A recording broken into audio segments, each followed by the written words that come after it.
Ladies and gentlemen, welcome back to another episode of the Team Never Quit podcast. As always, thank you guys for listening and watching, and don't forget to hit that like and subscribe button if you'd like to see our shows. And if you hear a little bit of roaring in the mic today, it is a bit of a rainy day over here, so just be mindful of that.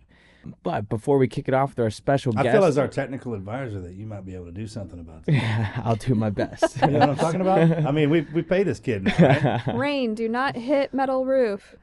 Actually, I find it quite soothing. As you know, you got the rain in the nice. background, kind of what kind of day, you know, what we're talking about. It's all about setting the mood and the tone, right? And I feel like it's a good ambiance. Yeah, it's not bad. All right. But before we get to our special guest, let's kick it off with our weekly Patreon question of the week. And today we have, what is your favorite Super Bowl style commercial? Or it could just be any commercial. One that came to my mind that they don't have these days, but I used to love watching them, was the Jack Link's Sasquatch commercials.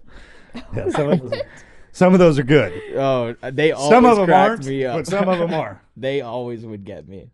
I always like the emotional ones, like the Folgers coffee. Someone's coming into grandma's house and they haven't seen them in a long time, and you just start crying. The Campbell's chicken noodle soup rolling down the street.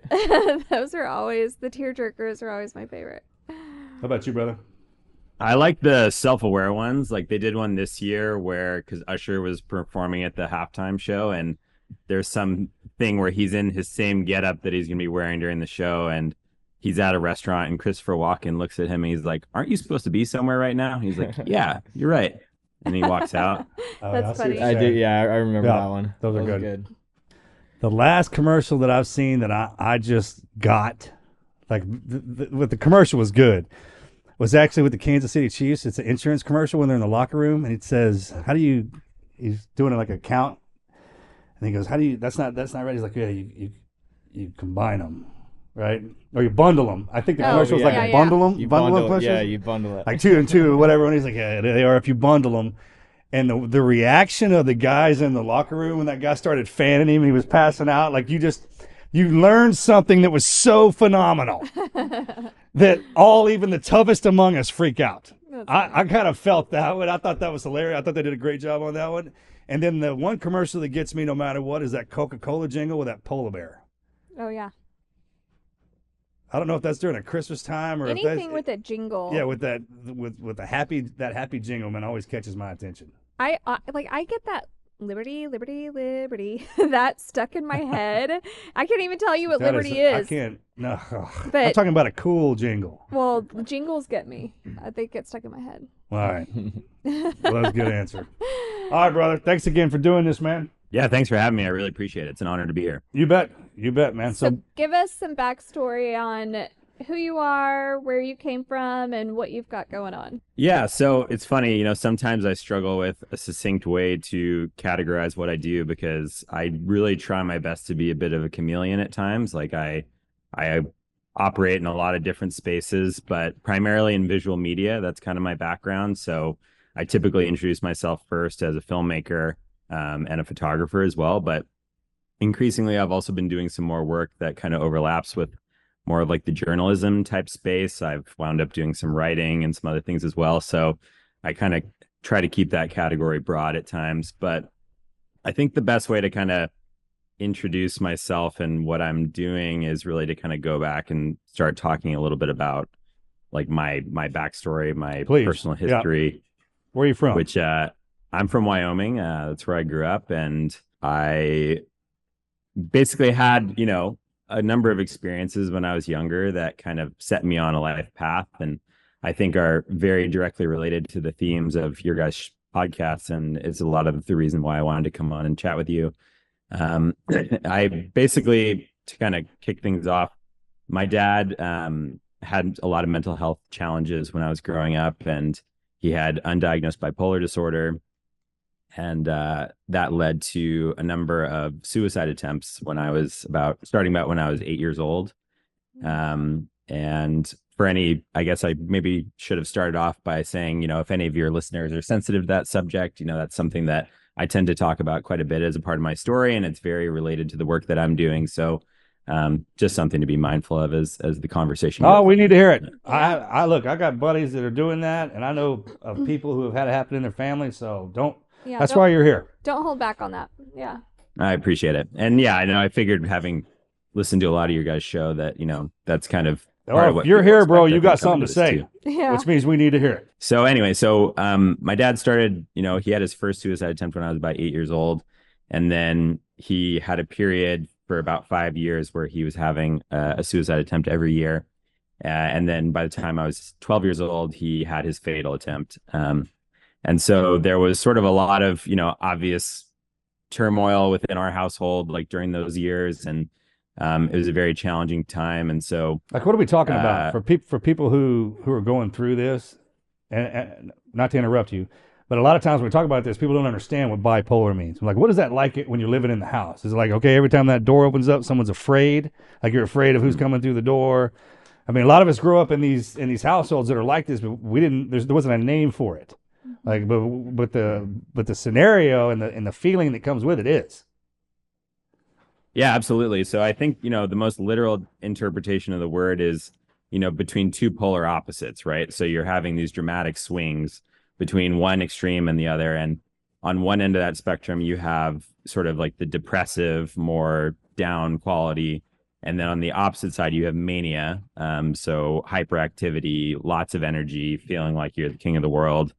And then on top of all that, my dad also struggled with psychosis as well. So sometimes with some of those manic episodes, he would have sort of moments of psychosis. So which means what? My experience, it means that you're essentially like disassociating from reality. You're experiencing things that are not necessarily real, and you have a difficult time distinguishing between what is real and what is not. So, there was a particular incident where he fell and hit his head, and then all of a sudden he was seeing people who were not there and having conversations with people who were not there, which, when you're a child can obviously be quite distressing and very unsettling. And so there was like a number of those experiences that I was kind of absorbing through osmosis. And then when I was 12 years old, he passed away ultimately.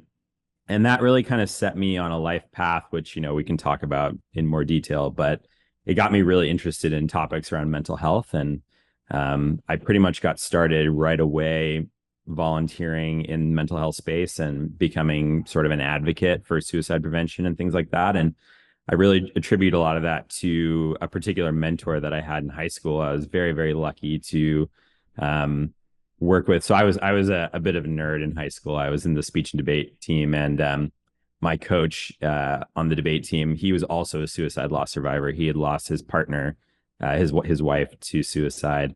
And so he very much took me under his wing and kind of introduced me to the world of, in specific, the American Foundation for Suicide Prevention, which is the largest nonprofit in the United States that works on this issue.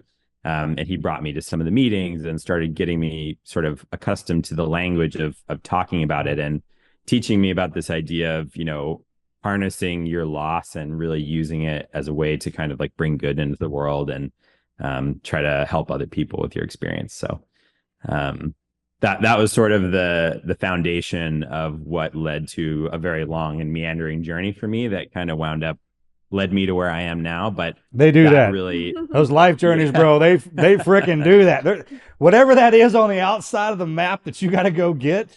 And I'm not saying it's not important, but yeah, when we wind up someplace, you're like, man, what was that roundabout? I don't know, man. There's something in there for sure. Because you just said, just to back up a second, what you just said ultimately is kind of the purpose.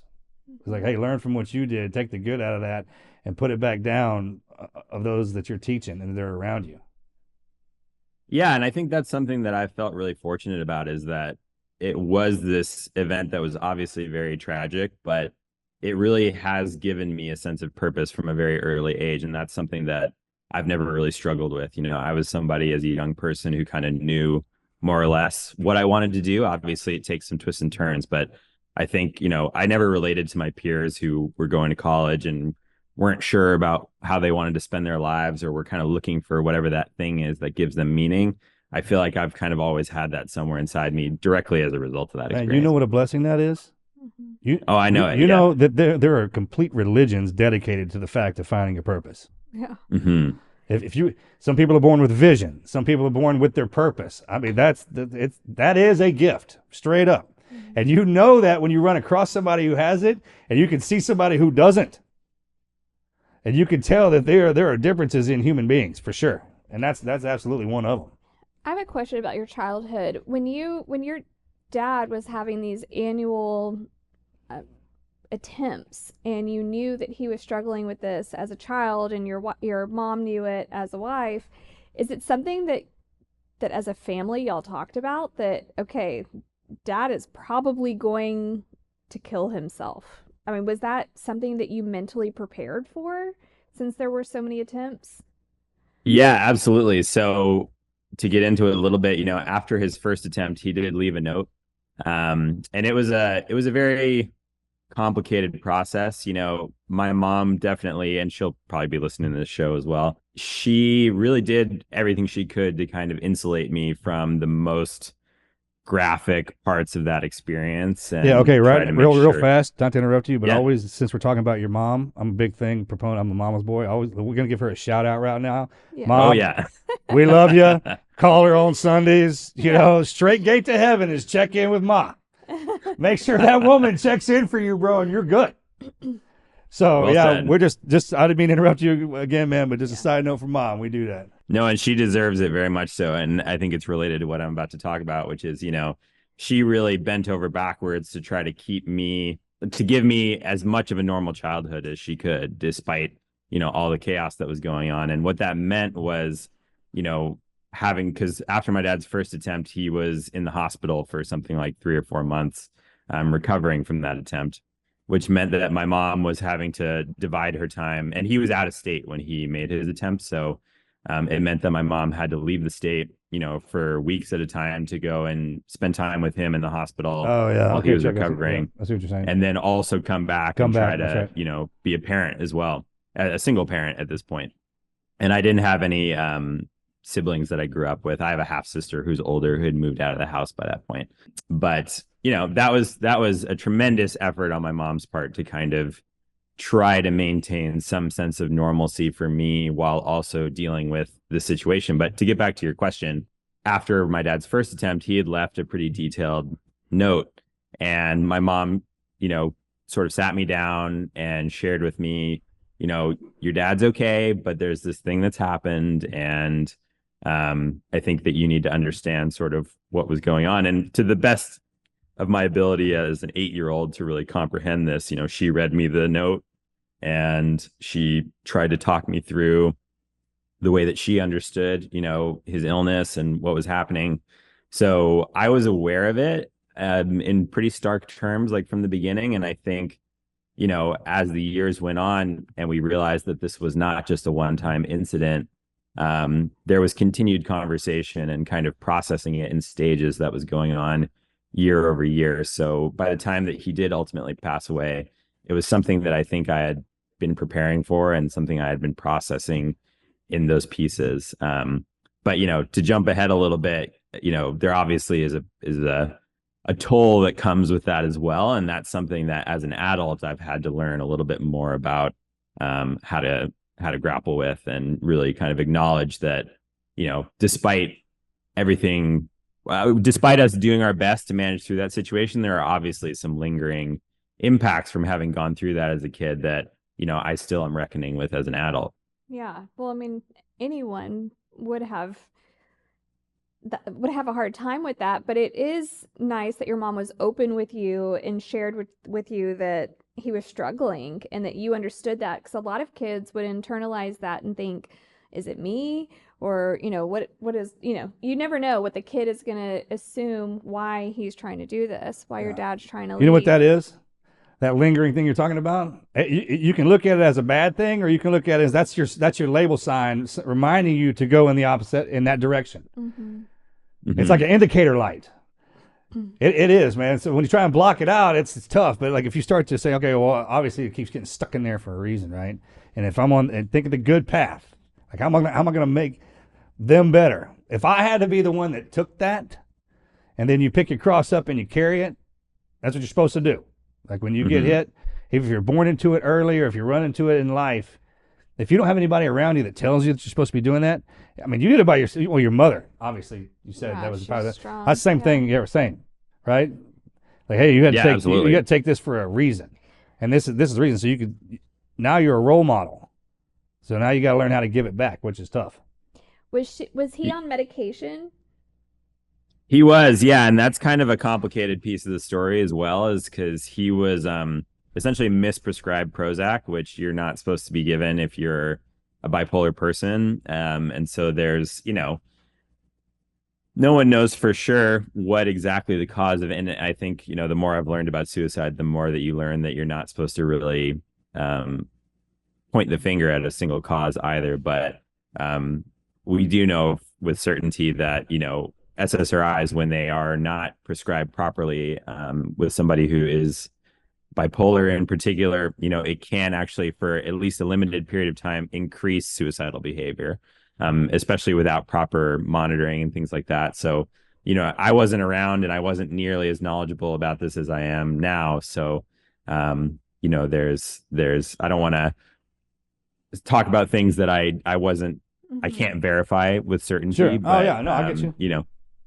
It was clearly. That's great that you do situation. that. That's absolutely great that you do that, because the worst part is the assumption. Well, also, I think a reason why I'm very careful with my words is that, in the work that I do in the journalism space around suicide, there's this thing called the Werther effect and the Papageno effect. And what it means is that if you report on suicide correctly, it can reduce suicide. If you report on it incorrectly, you can actually increase suicide. And there are studies that show that, using the wrong language and amplifying the wrong kind of messages around this issue can have actually documented negative effects. So it's kind of gotten me into this place where I am extremely cautious about the way that I talk about these things, because it feels like there is sort of a level of responsibility around that as well. That ought to let you know how powerful the word is. Mm-hmm. I mean, just think about what you're talking about. Just communication. Yeah. How you say it. You could say the same sentence 5 different ways, and it would hit somebody completely different. And that in itself is dangerous, especially if you're talking to a large crowd. You know what I'm talking about? I mean, just think about that. People bring their own sensitivities to things. Each of us have our own individual relationship to these topics as well. So I think as somebody who is in the business of trying to share stories to a bigger audience in a broader kind of context, that's just part of the responsibility that comes with it. And, it's something that I've actually grown increasingly, wary of the language that I see when I'm consuming films or music or whatever it is, because, words do matter. And I think that there is maybe not as much attention put into that in the media is in the mainstream right now. I tell you what, I didn't appreciate this till I had kids, because when we grew up, we listened to rap, and our parents would always say, those explicit lyrics, they'll corrupt your brain. You're like, hey, you know what you're talking about. I understand what they mean by that now. I completely understand what they were trying to say. They weren't saying it in our language though. They were speaking English to us, but that next generation, we didn't hear things like they did. So when that was coming online, and when they would say that to us, it didn't register. But then when I grew up, it did. And especially when I turn around and look at my kids now.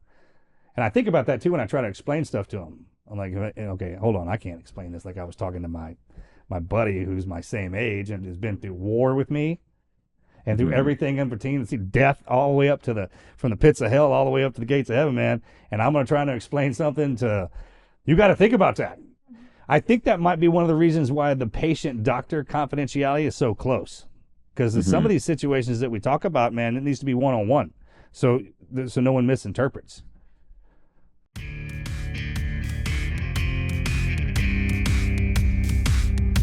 Are you confident in every aspect of your life? Well, keep that confidence going all day long and to the bedroom with Hims. Your sex life is important, but your schedule may be busy. With Hims, you can get treated for ED without even stepping foot outside of your house. So why choose Hims? They're transforming men's healthcare by offering affordable sexual health treatments straight from your couch. From chewable hard mints to brand name Viagra and budget-friendly alternatives for up to 95% cheaper. It's all online and it's hassle-free. All you got to do is answer a few quick questions and you'll get personalized treatment tailored by medical professionals. Plus, enjoy free shipping on prescribed meds, no insurance needed. Start your free online visit today at hims.com with promo code TNQ. That's HIMS.com with promo code TNQ for personalized ED treatment options. That's hims.com with promo code TNQ. Remember, prescriptions require an online consultation. Please see the website for details and safety information. Subscription is required. Price varies based on product and plan.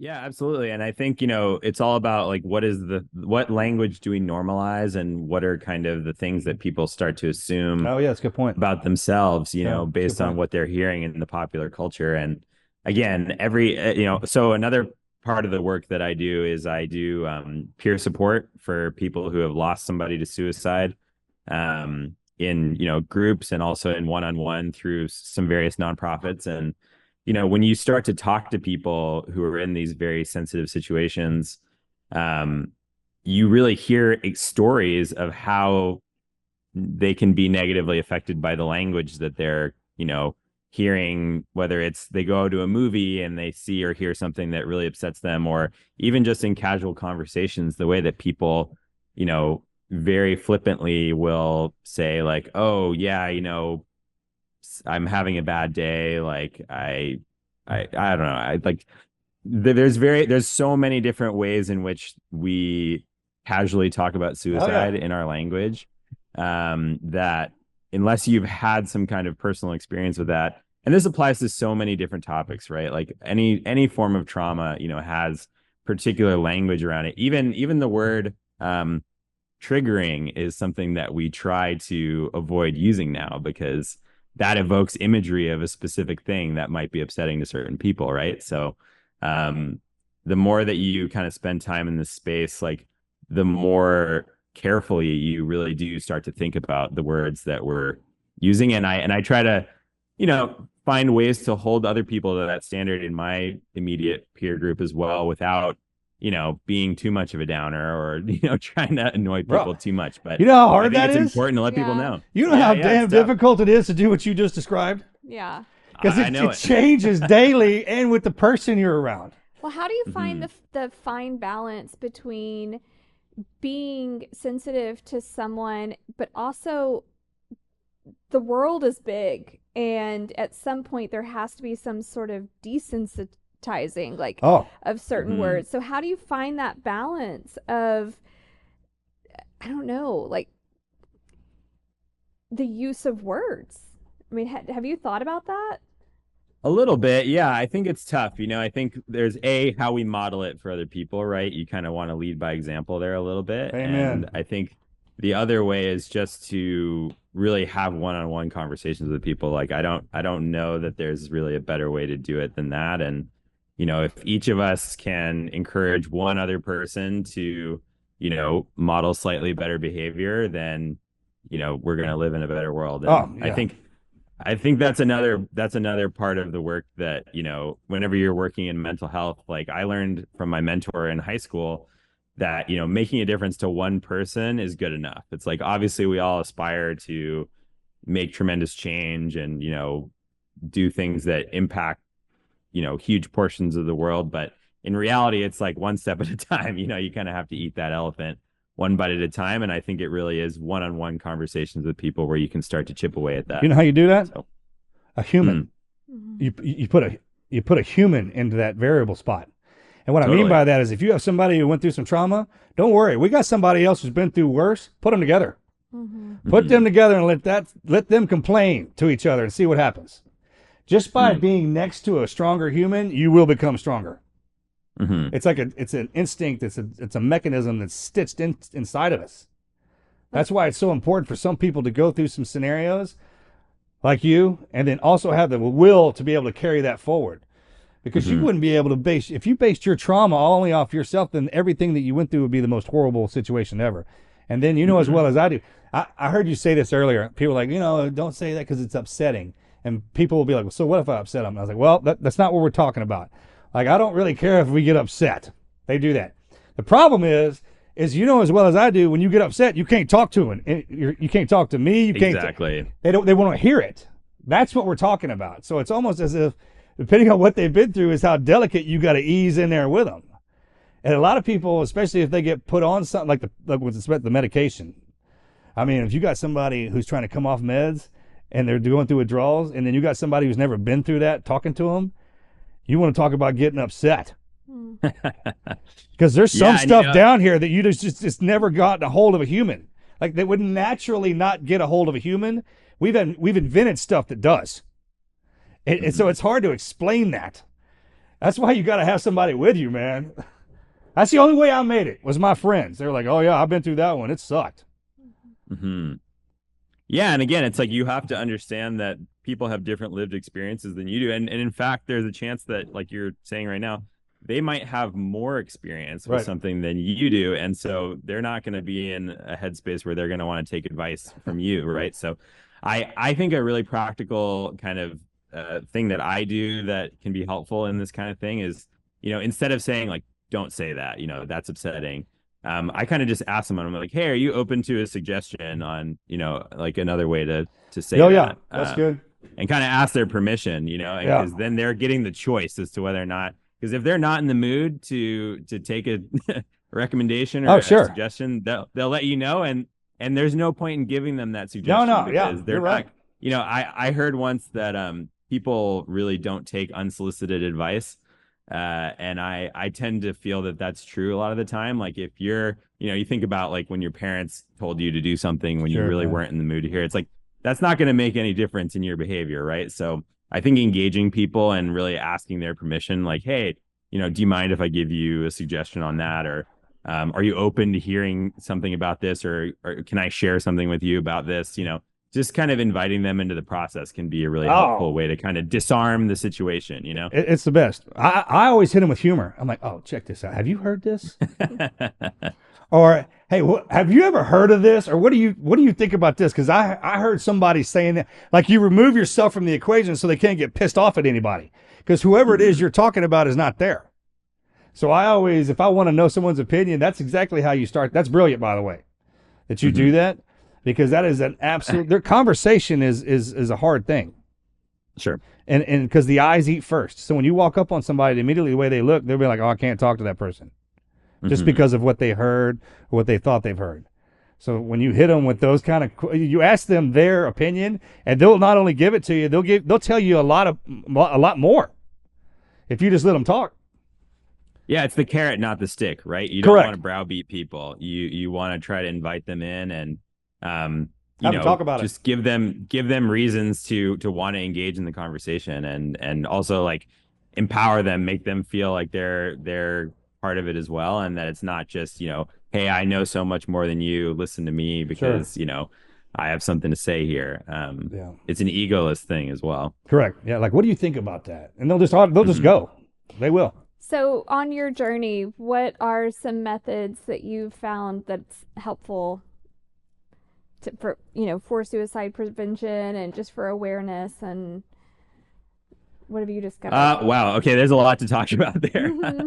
I mean, it's something that I think is an ongoing learning experience for me. Like, I can't say that I am a master of this. And I think it's also worth caveating, like I'm not a mental health professional, and really the experience that I have is primarily, in how to tell stories. Like that's a big thing, but also just in lived experience. Like I have a lot of, lived, like I've been active in this space for, more than half of my life has been spent working on this, just by virtue of the fact that, I had this experience at such an early age and I got involved in it at such an early age. But, that's not the same thing as being a medical or mental health professional. So that's just kind of like the one caveat that I'll start with. But I guess in suicide prevention specifically, obviously, like I have my own, I think we all have to address ourselves on an individual level, but there are things that you can do to be mindful of the people around you as well. And I think that one of the most important things that people can do is just to, not be afraid to like start the conversations with the people around them. Like if you're concerned about somebody, to really just be direct with them and let them know that you are concerned. And particularly with suicide, as you mentioned earlier, Marcus, like that word can be very loaded in and of itself and can be very challenging. And I think people are often reluctant to use that word. And at times, one of the best things you can do for a person is just ask them directly, like, have you ever struggled with thoughts of suicide? Is that something that you've ever considered? Because when you're assessing risk in another person, it's very important to understand, where they are on that spectrum of risk, and having, specific ideas about suicide elevates you into a different risk profile. And it's something that you really need to be aware of. And it changes the way that you should handle your interactions with that person, if that makes sense. Well, say someone is like we had just had this experience a few weeks ago. Someone reached out to us because their brother was suicidal and asked if we knew of an inpatient program or retreat or something for that, and specifically for military veterans. And we didn't know of an inpatient that he could just go to. Yes, we know of a ton of foundations that do retreats, but they're on scheduled dates. You have to sign up months ahead. There's a lot of things that go into that. But for someone that is in the moment, extremely like your highest risk, how do you help that person?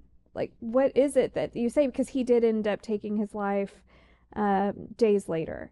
And it was extremely hard. It was someone that Marcus served in the military with. Like, how we don't know how to help that. And that hurts, we don't even know what to say to the family, like to the brother that called us. It's like, gosh, I wish I could have helped, but I don't know how to help in that instance.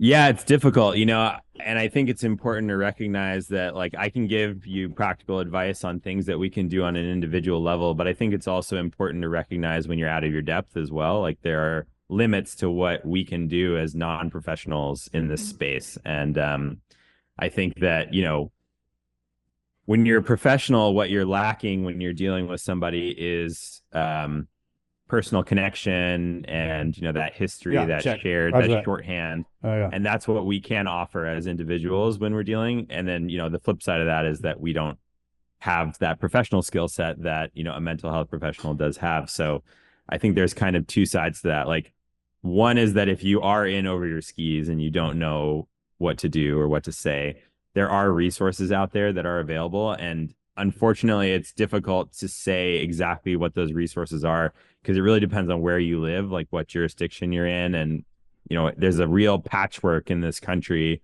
of different resources that are available in different areas. But the one thing that you can access anywhere in this country is the National Suicide Prevention Hotline, National Crisis Line, which has, as of a couple of years ago, was shortened to a 3-digit code, and that's 988. So you can call 988. And I think what a lot of people don't understand is that they think that they personally have to be the ones in crisis to call that number. But you can also call that number if you are just looking for advice on how to deal with somebody who's in crisis. So if someone is looking for help on how to deal with a brother or a spouse or someone else who's struggling, they can call 988 and they can get access. And really the way it works is it's very similar to 911 in that 911 is a sort of central hub. It's a dispatch that will connect you to the relevant resources in your area that are specialized in whatever it is that you're dealing with. So, if you have a fire and you call 911, they're going to connect, they're going to dispatch the fire department. If you have something that requires law enforcement, they're going to dispatch law enforcement. And theoretically, 988 works the same way. And I say theoretically because, there aren't robust crisis services for mental health in every jurisdiction. So if you live somewhere where those resources are available, they are going to connect you with those relevant resources.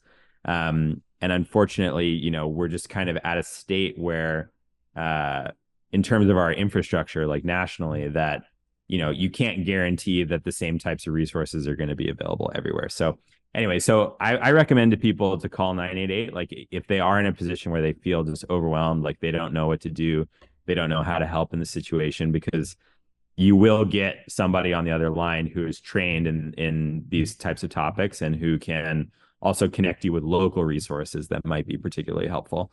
And then on the individual level, what you can do is really, if someone is in an acute crisis moment, really there's a couple of important things you can do with them. Like first is just to develop a safety plan with them, which, breaks down into a couple of things. Like the first thing is removing access to lethal means.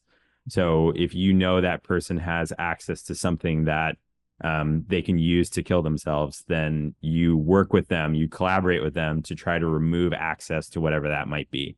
And that can be all kinds of different things. It can be, sharp objects in the house. It can be, if you have access to a car and you're concerned about the way that they might use that car, obviously, basic gun safety kind of things as well. So there's a number of different ways that you can help them to make sure that they don't have access to lethal means during this acutely critical period.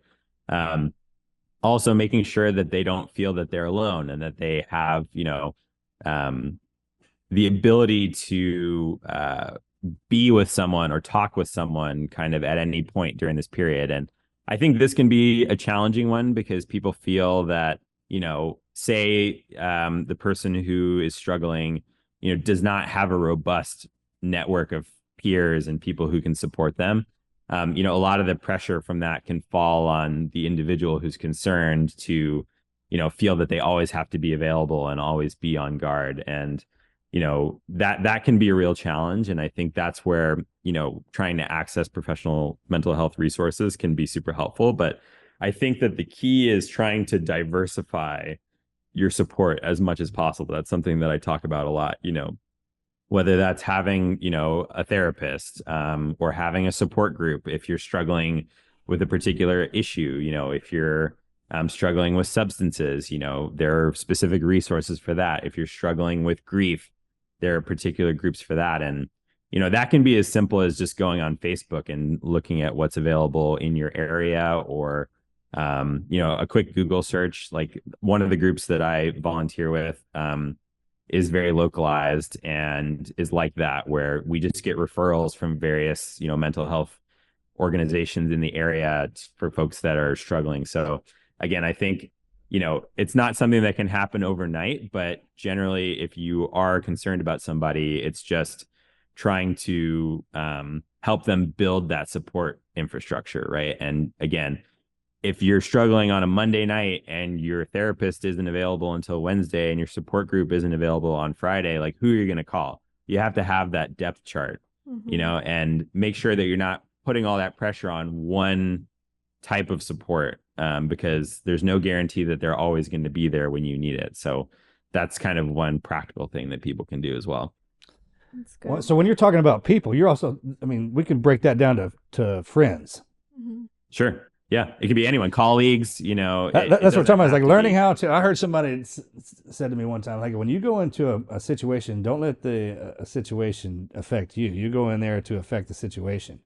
And it's like, if you walk in and it's always hostile in that area, well, that ought to tell you your chemistry and that chemistry makes everything hostile. And as you go through life, in the beginning, it's tough because you don't even know what you are. You can't even figure that out. That's kind of what life's designed to do, is shave off the sides. But if you don't have anybody there with you to tell you that, absolutely, man, it can make you go crazy. If you don't have anything to bounce that, people love to communicate with each other. They just do. When you remove that, strange stuff starts happening to a human being.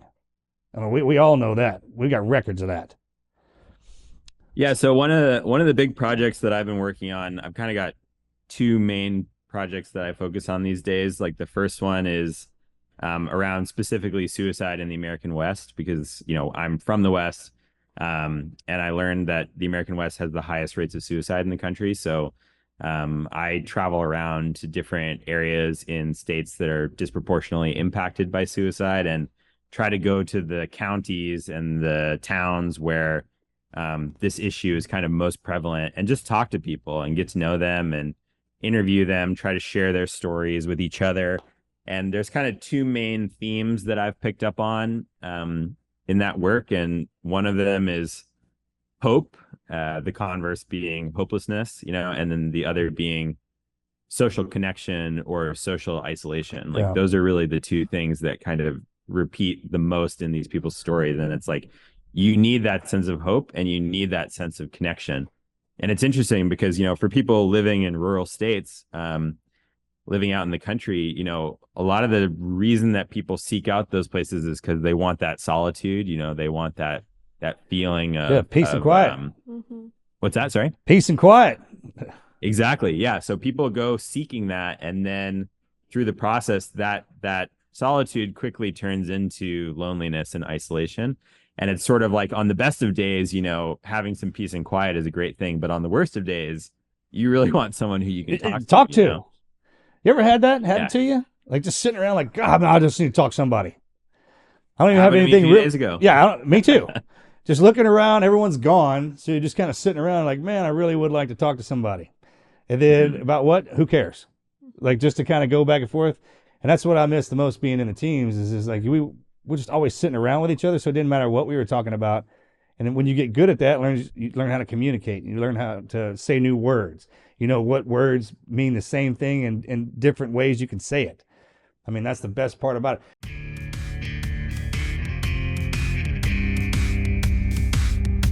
All right, golfers, listen up.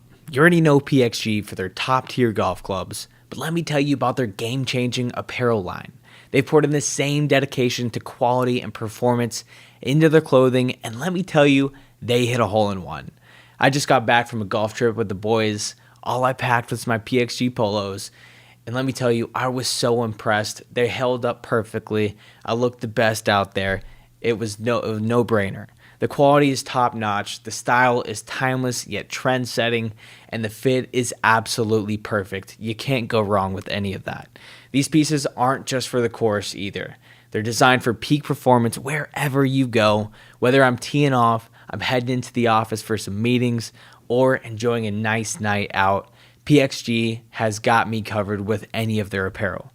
And with a wide range of options, including pants, polos, sweaters, hats, quarter zips, joggers, jackets, whatever you're looking for, they've got something for every occasion. Elevate your style game on and off the course with PXG Spring Summer 2024 collection. Head on over to pxg.com/TNQ and use that code TNQ at checkout to save 10% on all apparel. That's pxg.com/TNQ with code TNQ to save 10% on all apparel. That's pxg.com/TNQ. Don't forget to use the code TNQ.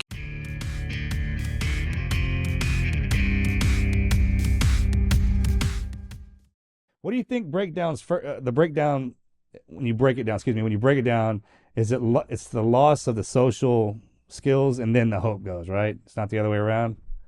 Well, I think it's actually two separate things because they can kind of come from different places. Like a lot of the themes that I hear around hopelessness is around, particularly like in these rural areas in the West, a lot of it has to do with like economic circumstances, financial circumstances, like feeling that not having that sense of purpose, like having people who live in a boom and bust town where, the main source of industry has gone away and there aren't really many jobs, like there aren't really many opportunities. A lot of the young people are leaving, I think that there's a lot of things that fall under that category of hopelessness that are separate from that feeling of community. Yeah, I get what you're saying. And then that's a separate piece, both equally important, and they obviously connect in so many ways, but I think they are sort of separate.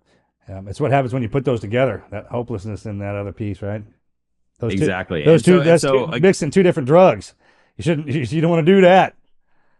And so how do you kind of build, hope, and how do you build social connection, right? Like that's kind of what we're talking about here. And obviously one thing that gets really challenging when you're working in suicide prevention is that, you can't be an expert in everything. And there are so many different factors that can weigh into an individual's circumstances. Sure, Like yeah. you hear from, I talked to somebody who's a farmer who has had a loss of their livelihood, and I can't be an expert on that, on top of all the other things that I have to learn about. And I think the key is to, the reality is that we have to address people's inner resources and, separate their external circumstances from their feeling of worth and their feeling of, you know, purpose and meaning in life. Like, for example, I was talking to an individual who was, they had to sell their tractor, and, they're like, well, if I could just get the tractor back, then like everything would be okay. And it's like, you need to feel okay whether or not you have the tractor. You know what I mean? It's not, the solution to your life's problems is not whether or not you have that tractor. Like, that's not actually the thing that is holding you back from feeling like you should be around. And so, and at times, it can be, you can make it even broader, more existential topics than that. Like somebody is feeling despair over the way that the country is going, or, the politics of the moment, whatever it might be. And, you are not going to be able to help that person change the country. You're not going to be able to help that person change who's in office at that time. And they need to be able to feel okay with whether or not, that external circumstance goes the way they want it to. Right. So I think at times, like, we can kind of get stuck in, really litigating like these hyper specific details of a person's experience, but you kind of need to zoom out a bit more and try to help them like build that sense of purpose and self-worth, like outside of, and I think, it relies. So I don't have any personal military experience. I don't come from a military family, but I do wind up working with a lot of veterans in the work that I do, because they are a particularly at-risk group for suicide and other, mental health challenges. And, I also do some work with first responders, because that's another, critical community as well. And, I hear a lot about this sort of like, when you retire or when you move beyond that sort of team dynamic, that it can be very challenging to kind of like maintain that sense of connection and purpose. And, again, it's like you need to be able to maintain those resources so that when you are moving beyond that career and you are moving beyond, those immediate sort of tangible goals, that you still can have that feeling of purpose and that feeling of worth. And it's not entirely rooted in what you do, because there's all kinds of reasons why we can be taken out of our circumstances, whether it's a physical injury or, like I said, retirement, which also coincides with another at-risk group, which is people who are, senior citizens. And so when you have that confluence of losing that sort of daily sense of community, that daily sense of purpose, that is largely rooted in your profession, and you're also facing, the challenges of getting older, that's when you see a very large growth in suicide rates. So I feel like I'm kind of meandering a little bit here, but the point is just that, Yeah. Go ahead. You're right on point with that. It's like you want to make sure that, you're not rooting your entire identity and your entire sense of value in being alive in just what you do for a living. Sure. Well, it says that. That's why the word retirement's in there. Problem is when you retire, you don't die. Yeah. I mean, that's a big overlooked issue. As we keep living, it's almost like you've been trained to do and act a certain way for 40 years, and then you just think you're going to stop doing that. I think that's It's when you leave your purpose is when you start to die. And as well as I do, man, those people who I don't care what they're doing, even our elders, if they're doing something, they'll get up and live forever. Well, that's why hobbies are so important. I mean, people really dismiss hobbies in today's generation because it's like work, work, work, work, work. But hobbies, they are important because it gives you something to do afterwards. And there's a lot of hobbies out there that can help people. Yeah, and it's not just, maybe you don't have time for certain hobbies, but like for me, I love to make candles. I love to garden. I love to do beekeeping. Do I do them every day? No. But when I have time and when the weather's a certain way, I'll do a certain hobby. Like anybody can do anything, whether it's reading or book clubs or yeah, especially in America, we got enough stuff to tuck into a day. There's like board game groups, bunko or whatever. Like, have some sort of social hobby where you can do it with someone else, and then when you are leaving a certain job or retiring or whatever, you have something to do that just keeps your mind going. Puzzles. I mean, it could be something that is in solitude, but you're still got your mind going. Do we have a group out there that you can actually go to yell at each other? Bingo. Or do people only do that to their families? It's like we have all these groups that we've consolidated to make friends that we go be nice to, and then you go home and you yell at your family. I was like, there just needs to be a group that you go and y'all can just yell back and forth. It makes you feel better, and then you leave. And I guess it's like called boxing or martial arts. Yeah, it's probably where that came from, right? It's like so pissed off. I'm gonna go in the gym over here with the rest of my buddies. We're gonna kick the crap out of each other and feel better, which is what happens. I mean, you automatically feel better after you do something like that. We just got to find a way to do that for everybody else. Yeah. There's got to be an outlet. And that in itself can be your purpose. Your purpose can be to offset your day. Yeah. You have to have something else that you do other than work. Well, just grinding. There's two sides of you. I mean, duality of man. And one tricky thing, in veteran communities, like in first responder. So the second project that I've been spending my time on is I have a documentary that's coming out about the use of ketamine therapy for first responders to treat PTSD. So again, spending a lot of time with first responder communities, and I think that there is this real challenge where you live your life and you align your values with this service mindset where you're doing so much in the service of other people that when you get removed from the opportunity to do that through your profession, there is kind of like this void that you're trying to fill and this desire to, continue finding ways to help people. And, I think in addition to hobbies, there are also opportunities to like continue to give back. And, like Marcus, I heard in another one of the podcasts that you like volunteer at the food pantry and you like are active in your community in other ways that can still be in service of others. Like it doesn't just have to be something that is for your own fulfillment, but you can find those other opportunities outside of your career, right? You know how much fun I have doing that now? Mm-hmm. So I have to plug things into what the gaps that have been created in my life. Mm-hmm. You know what I mean? I got blessed with an awesome wife. I mean, the one thing I got out of this was her. And like she'll point me in those directions. And in the beginning, it's just like anything else. Look at anything else we've gotten into. When you first get in there, it's rough. You're just kind of working yourself through it. But then you start to meet the people and you realize, I concentrate more on them, right? It takes whatever's on your mind off of it. And then over time, I just realized that there are so many things that we have access to. And ultimately, it boils down to your people. That's what's in there. And if you're going to do something, there's people there. Mm-hmm. And, just think the Almighty has a funny way of directing you where you need to go to fix your problem. Volunteering is a huge extracurricular I think everyone should do in some form or fashion. I mean, there's volunteer opportunities in every single town with every kind of category of thing, whether it's with animals One of the or most dangerous, people need help. Yeah. One of the most dangerous people we know transports rescue kittens. That's just Joker's job, bro. Kittens. Foster kittens, right? That have been rejected. Not only have been adopted, but have been rejected. So think of that. Yeah. The reject cats, right?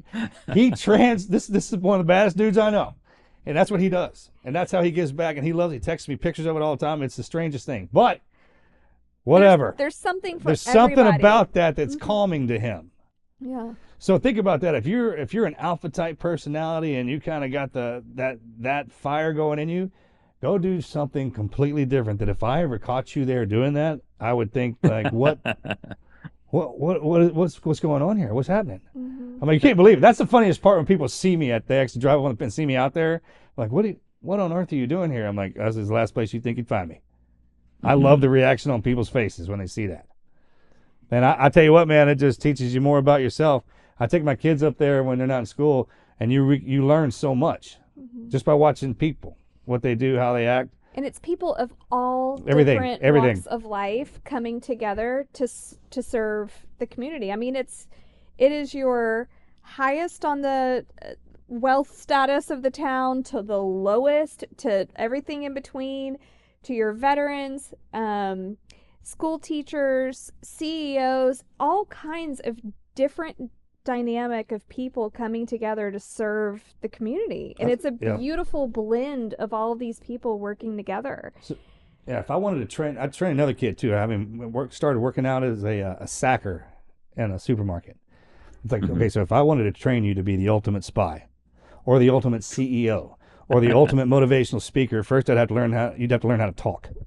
Where could I put you where you would learn how to talk to everybody? One, it would be a sacker, because everyone's coming through there in a great mood, in a bad mood, in any kind of mood. They're in the supermarket. And then here at that place, people who are on their last nickel but have the best attitude. You can't, when those people drive in like that, like they just have a Holy Spirit in them, that you can tell that they are just down here to suffer. It's something to see that combination, right? And that teaches you how to talk to them and what they're all about, and that I don't know. I think it's a great schoolhouse. So when you're doing this documentary on the ketamine and the first responders, what are some of the results that you've seen with that therapy?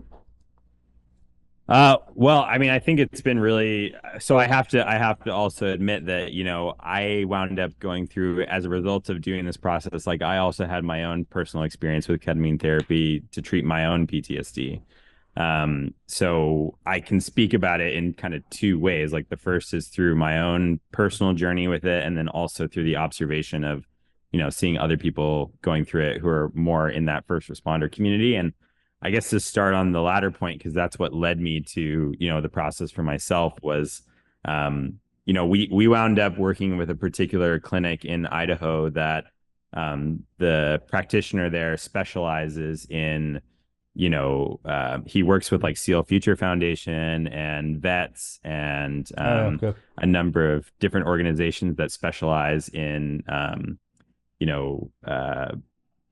military, but also SWAT, police, EMTs, paramedics, firefighters. That's really kind of their whole thing.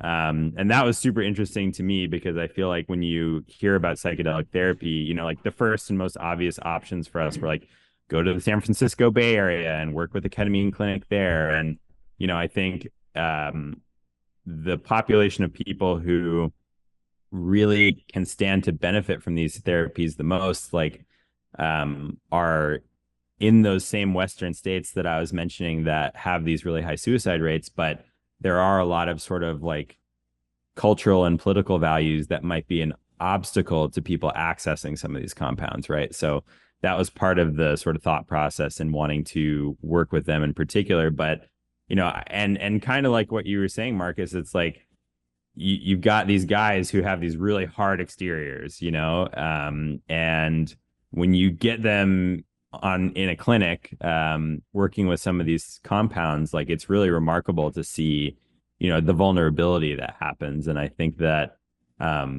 what I've learned through the process, just kind of as an overarching theme, is that, like vulnerability really is a source of strength. And it's shining the light on all those dark places that really gives you that like deep sense of security over, I have nothing to hide, right? Like everything's out in the open, and it takes a tremendous amount of strength to do that. It's a bit counterintuitive to some people, but I think that I saw some tremendous growth happening, among the main ambit of the film that we are working on is following like an individual fire captain who was going through this process. And there was a tremendous amount of growth and vulnerability that occurred there, but he also had peers within his, organization, but also, first responder communities are pretty tight, not just within fire service, for example, but amongst, they're not pretty tight. They're tight. That's right. Exactly. They're locked so, in. You can't. Yeah. One of our main subjects, very close friends, was a SWAT team member, police officer who was paralyzed from the waist down because of a shooting. And he also went through the process of ketamine therapy as well. And so you really got to see how it has these potential benefits for people of a lot of different, backgrounds. But the common experience being, that sort of trauma that they've gone through as a result of the work that they do, providing that service to their communities, and the residual impacts that you see from that, the rage and the anger and, struggles with substance abuse and things like that are very prevalent within those communities. And, I dealt with a lot of those same topics like in the suicide prevention work that I was doing. And I kind of learned over time that there was this huge growing body of evidence that, psychedelic assisted therapies were addressing those very things. And so it was something that I wanted to kind of observe, but also demystify for people, because I think there are so many misconceptions of what it is and what it looks like. And, we wanted to kind of make a film that was very objective, very fly on the wall. And, we had cameras like in the room while people were going through these therapies. And we're in another room, like the camera's on a remote control, essentially, where we can observe what's going on without actually being present. And it was really remarkable to kind of see the work that was happening in that kind of space. Particularly for, it's kind of this like who watches the Watchmen thing, it's like we have these people in our communities who are looking out for us, but who's looking out for them. And this seems like a really powerful way to facilitate that. Sure. What's the film called?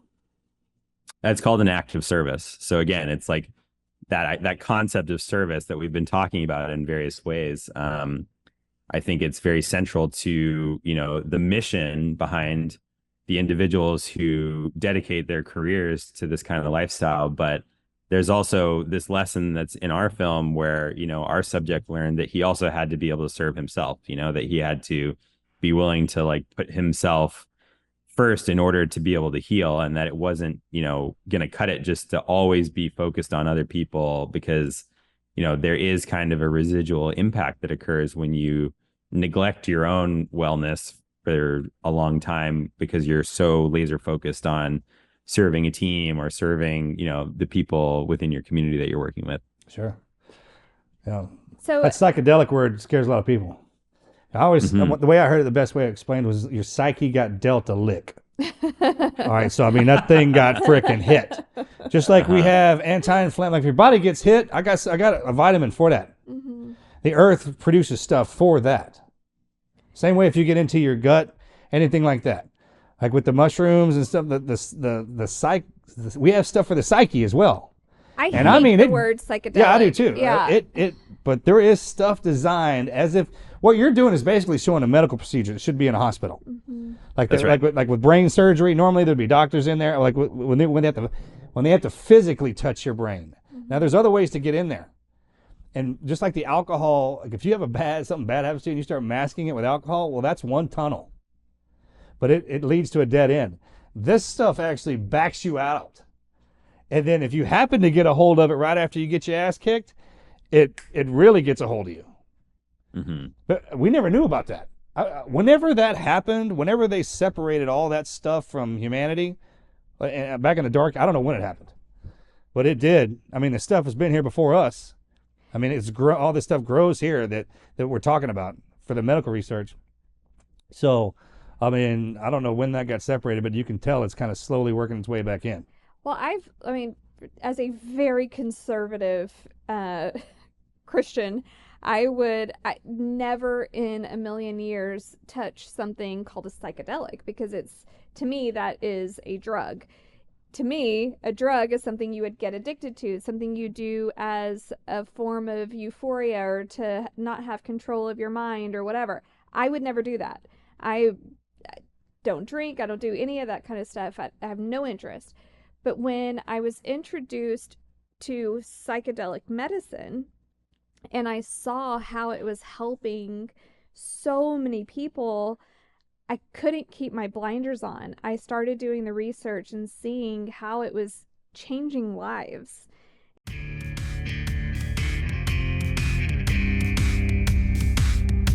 Ever wish for the impossible, like savoring a glass of red wine without the dreaded headache the next day? Well, here is another wish come true. It's looking sharp without sacrificing an ounce of comfort. And it's all thanks to Mack Weldon. Let me tell you about my recent obsession with their ultra soft antimicrobial crew neck tee. And I also cannot get enough of the stylish khaki pants. They've both become a part of my everyday essential. I've got the pants on right now to prove it. At Mack Weldon, style is not just about appearance. It's about effortless sophistication that speaks volumes. Crafted from top-notch materials, Their designs prioritize comfort without ever skimping on style. So why settle for flashy outfits when you can embrace the sleek sophistication that seamlessly fits into your wardrobe? Mack Weldon is here to revolutionize your style game. Get timeless looks with modern comfort from Mack Weldon. Go to mackweldon.com and get 20% off your first order with promo code TNQ. That is mackweldon.com with promo code TNQ.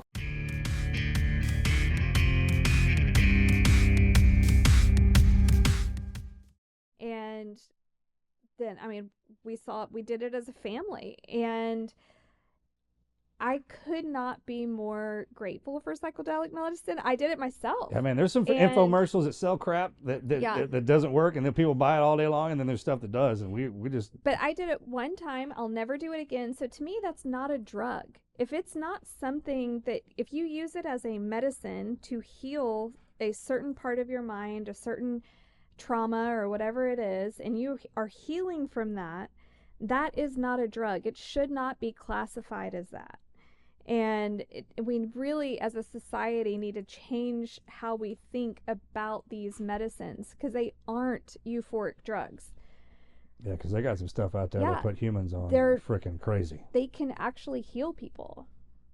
Yeah, and a big goal with the film was to try to help with that reframing, because we really did want to firmly plant these compounds like within a medical context. So there's a lot of imagery in the film where you see, the heart rate monitor and the IV and the nurse practitioner who's coming in, who's taking his vitals and monitoring him. And, because I think that people do need to understand that this is not the same thing as, your grandpa's generation, like going to a music festival. No, that's not what it is at all. Drugs to have a good time, right? Like, this is a completely different thing. And, most of the people who are active in this space are actually against recreational legalization of these compounds, because they see absolutely. that as you can't give it to distracting.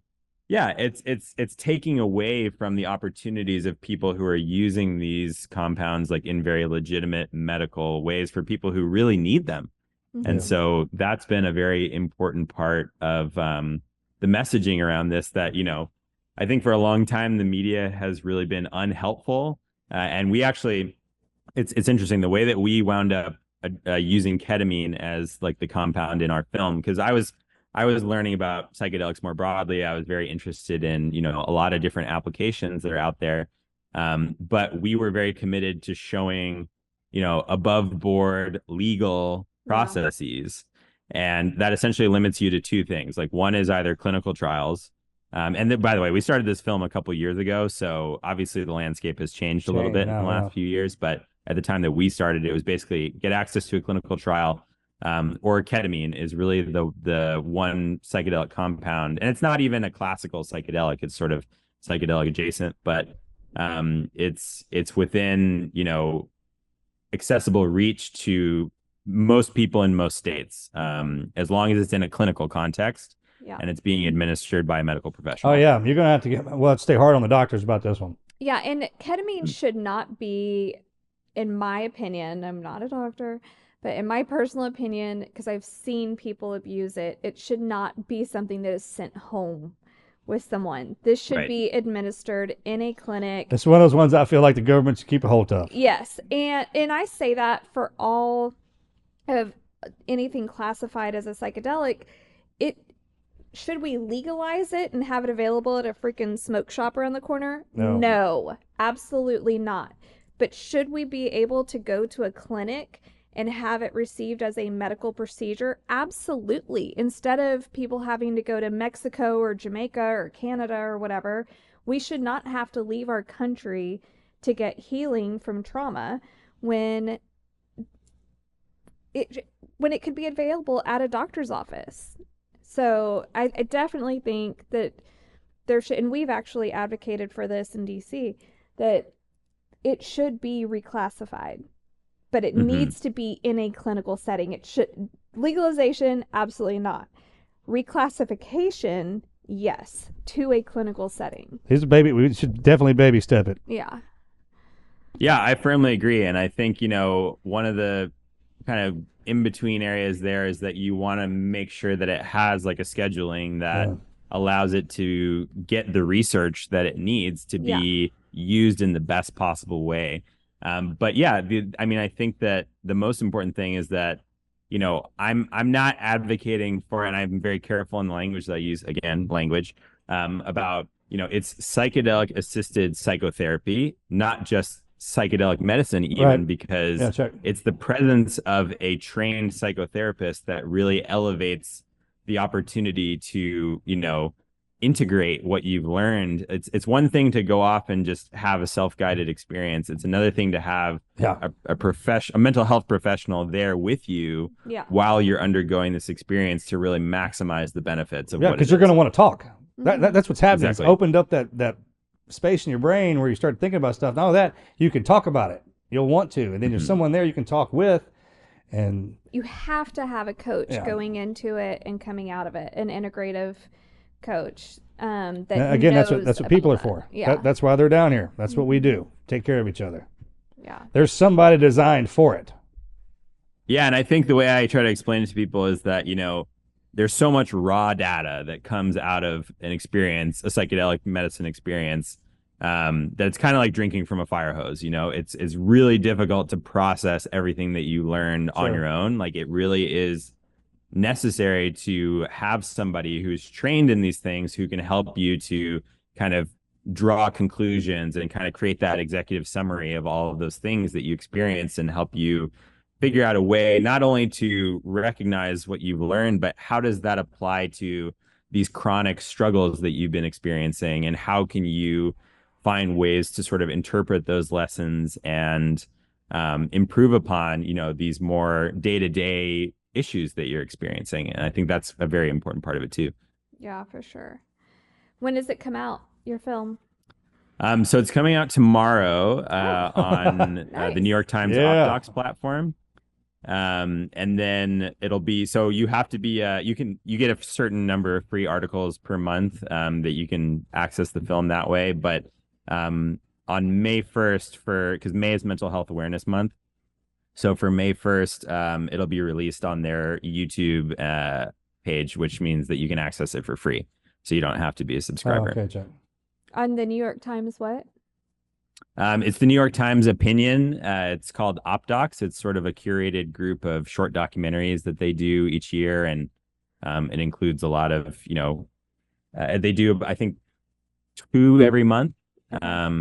And so they've been doing this program for a couple of years, and it's sort of, like an op-ed, but in the sort of film format. Awesome.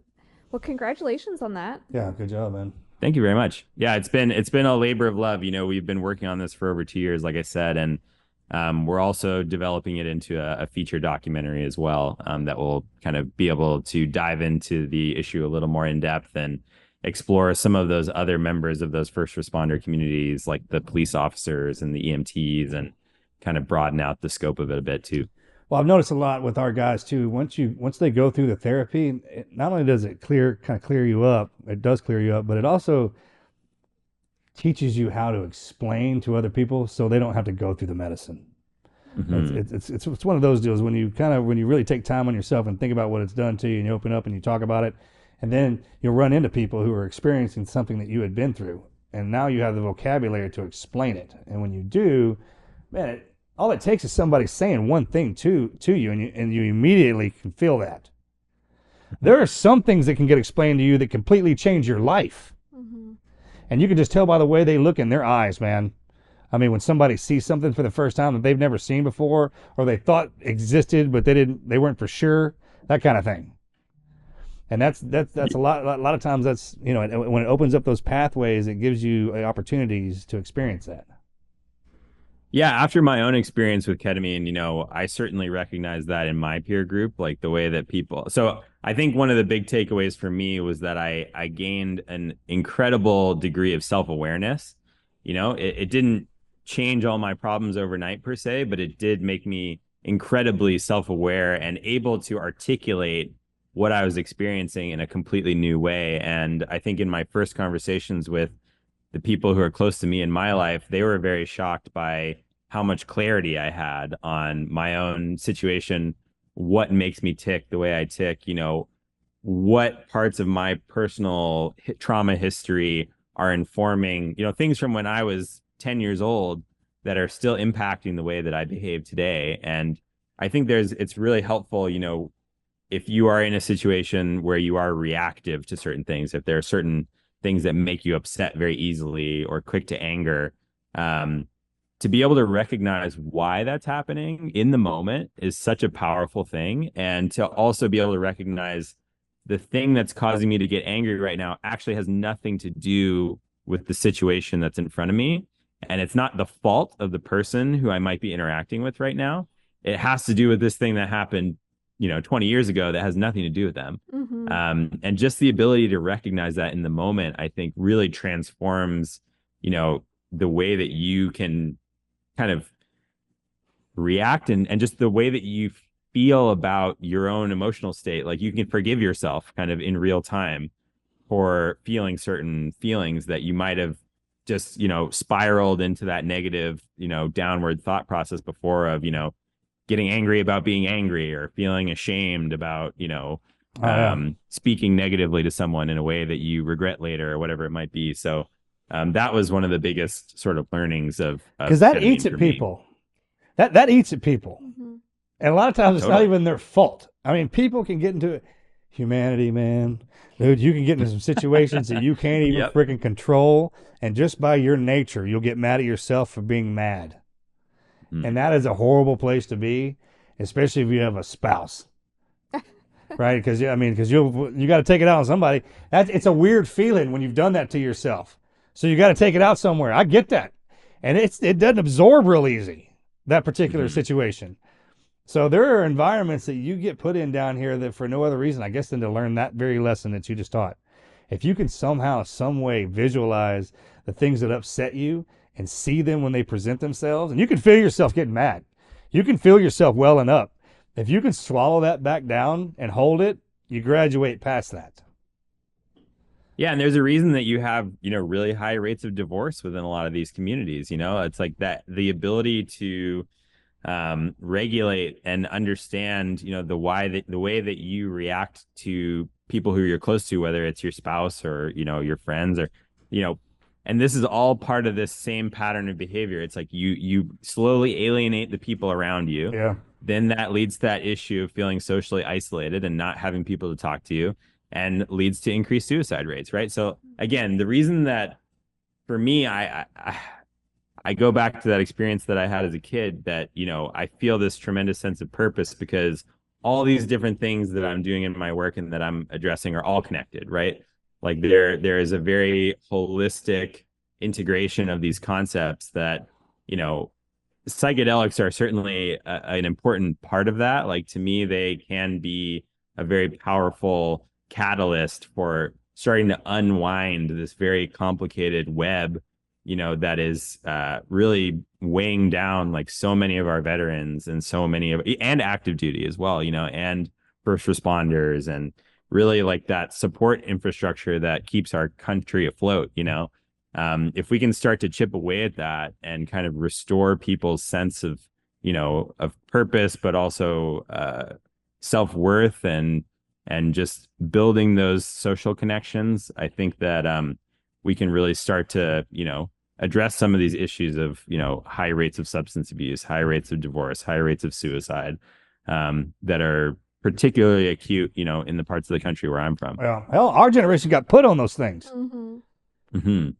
Like there's a couple of generations that voluntarily got themselves on it. And ours, that wasn't the way it was. We got put on that stuff. Yeah. That's completely different when something grabs a hold to you when you've accepted it. Like pain pill addiction. Yeah, when you put that stuff in you and you thought it yeah. was a good idea, the reason, even hurt or not. So a lot of our guys are going through that. And how that unique problem that we were dealing with, but we'll get through it for sure. Because whatever doesn't kill us, our generation only makes us stronger. Because we've had our ass whipped since we were born. That's just the way it is, man. Well, thank you for Yeah, bro. sharing your story. How can people follow what you're doing with all the suicide work and just everything you're doing? Yeah, I'd say that, the film will be coming out pretty shortly, and I'd recommend that people give it a watch. But the easiest way to kind of keep track of what I'm up to would be just to go to my personal website or my Instagram page. Those are kind of places where I'm constantly posting work, and there should be some more work on the suicide, stories that are addressing the American West coming out in the next few months. And that would be kind of the simplest way to keep track. What's your website? It's just my full name, BrandonKapelow.com, and then my Instagram handle is bkapelow. Okay. Right It's on, brother. Kapelow. That's right, yeah. Okay, awesome. Well, thank you for that. Yeah, Thank man. you for sharing, and Thanks for your work. everybody go watch Hey, this hey, film. thanks for stepping up and freaking carrying your cross, man. That's good stuff. And likewise, and thanks for, doing so much to facilitate these kind of conversations and also lead by example through your own story. You bet, brother. We'll get this thing done. Don't worry about it. Yeah. We're working on it. We'll Yeah. get it done, brother. All right, God bless you. Thank you. Awesome. Thank Have you a good so one, much. guys. Have a good one. This is the Team Never Quit podcast. So buckle up, Buttercup.